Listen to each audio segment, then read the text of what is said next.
ಫಾಲೋವರ್ಸರು ಭ್ರಷ್ಟಾಚಾರಿಗಳಾಗಿ ಹೋಗ್ಬಿಟ್ರು. ಇದು ಗಾಂಧೀಜಿ ಧರ್ಮನ ಸತ್ಯ ಧರ್ಮ ಪ್ರತಿಪಾದನೆ ಮಾಡಿದ್ರು ಗಾಂಧೀಜಿಯವರು. ಇವತ್ತು ಏನಾದರೂ ಹಾಗೆ ಪ್ರತಿಯೊಂದ್ರ ಬಗ್ಗೆ ಧರ್ಮದ ಬಗ್ಗೆ ಹೋದಾಗ ಧರ್ಮವನ್ನು ಹೇಳೋ ಮುಂದೆ ದೈವೇ ಧರ್ಮ ಅಂತ ಹೇಳಿದಂಥ ಎಲ್ಲ ಧರ್ಮಗಳು ಅಥವಾ ಧರ್ಮವು ರಕ್ಷಿತ ಅಂತ ಹೇಳುವಂಥ ಧರ್ಮಗಳು ಇವತ್ತು ಕೊಲ್ಲೋದಕ್ಕೆ ಹೊಡೆಯೋದಕ್ಕೆ ನೋಡ್ರಿ ಇವತ್ತು ಪ್ರತಿದಿನ ನಡೀತಿರುವಂಥ ಘಟನೆಗಳು, ಮಾಬ್ ಲಿಂಚಿಂಗ್ ಆಗಿರ್ಬೋದು, ಮತ್ತೊಂದು ಆಗಿರ್ಬೋದು, ತಮ್ಮ ಸತ್ಯ ಹೇಳುವಂಥ ಅನೇಕ ಜನ ಇರ್ಬೋದು. ಅದನ್ನೇನು ಮಾಡ್ತಾಯಿದ್ವಿ, ಧರ್ಮವನ್ನು ಹಿಂಸೆಗೆ ಒಯ್ತಾ ಇದ್ವಿ. ಅದಕ್ಕಾಗಿ ಬಸವಣ್ಣವ್ರಿಗೆ ಬೇಡಾಗಿತ್ತು ಅವ್ರಿಗೂ.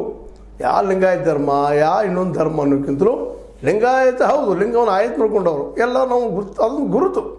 ನಾವು ಒಬ್ಬ ದಯ ಇದ್ದಂಥವ್ರು ಅಂತ ಹೇಳುವಂಥದ್ದು. ಅದಕ್ಕಾಗಿ ಅವರು ಒತ್ತಿ ಹೇಳಿದ್ರು ದೈವೇ ಧರ್ಮದ ಮೂಲ ಕಾಯವೇ ಕೈಲಾಸ ಅಂತ ಹೇಳಿದರು. ಕೈಲಾಸ ಮತ್ತೊಂದಿಲ್ಲ, ನಮ್ಮ ಕಾಯನ ಆರೋಗ್ಯಪೂರ್ಣ ಇಟ್ಕೊಂಡ್ರೆ ಅದು ಒಳ್ಳೆಯದನ. ಎಲ್ಲವೋ ಎಂದರೆ ನರಕ, ಅಯ್ಯ ಅಂದರೆ ಸ್ವರ್ಗ, ಎಲ್ಲ ಮಾತುಗಳು ಸಾಕು. ಅವ್ರು ಎಂಥದ್ದು ಜಿದ್ದು ಅಂತ ಅಯ್ಯ ಅಂದಲ್ಲೇ ಸಹಜವಾಗಿ ಗೌರವ ಬರ್ತದೆ. ಯಪ್ಪ ನೀವು ದೊಡ್ಡವ್ರಿಗೆ ಅಂದಾಗ ಸಹಜವಾಗಿ, ಯಾಕೋ ಮಗನ ಅಂತಂದ್ರೆ ನೀ ಏನೋ ಮಗನ ಅನ್ನೋಂಥದ್ದು ಬರ್ತದೆ. ಅದಕ್ಕಾಗಿ ಬಸವಣ್ಣವರು ಇಲ್ಲೇ ಸ್ವರ್ಗದ, ಅದಕ್ಕೆ ಇನ್ನೊಬ್ರು ನೀವು ಗೌರವಿಸ್ರಿ, ಅವ್ರು ನಿಮ್ಮನ್ನು ಗೌರವಿಸ್ತಾರೆ ಅನ್ನೋಂಥ ಮಾತನ್ನು ಇದನ್ನೆಲ್ಲ ಗಮನಿಸಿದಾಗ ಸಹಜವಾಗಿ ನಿಂತು ವಿಚಾರ ಮಾಡಿದಾಗ ಬಸವಣ್ಣವರು ಇನ್ನೊಂದು ಮತ್ತೊಂದು ಹೊಸ ಧರ್ಮ ಹುಟ್ಟು ಹಾಕಿದ್ರೆ ಅನ್ನೋ ಪ್ರಶ್ನೆ ಬರ್ತದೆ. ಚರ್ಚೆ ಮಾಡೋದು ಮುಂದೆ ಅದನ್ನೂ ಇರಲಿ. ಆದರೆ ಅವ್ರ ವಚನ ಹೆಂಗಿತ್ತಪ್ಪ ಅಂತಂದ್ರೆ ಉಪನಿಷತ್ತಿನ ಅಡಿಯಾಳಲ್ಲ ವಚನಗಳು ಅನ್ನೋ ಸ್ಪಷ್ಟ ಉತ್ತರ. ಎರಡೇ ಎರಡು ವಚನ ಸಾಕು.